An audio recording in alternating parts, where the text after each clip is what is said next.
বাংলা স্থানীয় যুবকেরা apprenticeship training থেকে বঞ্চনার বিরুদ্ধে সোমবার সকালে বার্নপুরে কনফ্লুয়েন্স সেন্টারের সামনে বিক্ষোভ প্রদর্শন করেন। তারা অভিযোগ করেন যে শিক্ষিত ও যোগ্য হওয়া সত্ত্বেও কিছু আধিকারিকদের ষড়যন্ত্রের কারণে স্থানীয় ছেলেমেয়েরা বারবার বাদ পড়ছে। এই পরিস্থিতি নিয়ে তাদের মধ্যে ক্ষোভ এবং অসন্তোষ লক্ষ্য করা যায়। বহিরাগত নিয়োগ এইভাবে মানছি না, মানবো না। এই চক্রান্ত করে বহিরাগত নিয়োগ মানছি না, মানবো না। বহিরাগত নিয়োগ মানছি না, মানবো না। এই অগ্রাধিকারের ভিত্তিতে লোকালদের নিয়োগ করতে হবে, করতে হবে। বহিরাগত চাকরি মানছি না, মানছি না। ছেলেদের যোগ্যতা থাকা সত্ত্বেও চাকরি কেন দেওয়া হবে না? আপনি যোগ্যতার ভিতরে ওনারা ডাকুন, জলদি ডাকুন ওনাদেরকে।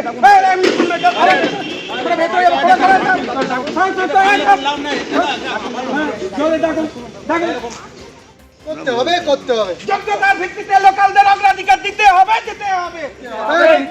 এই যোগ্যতার ভিত্তিতে লোকালদের অগ্রাধিকার দিতে হবে, দিতে হবে।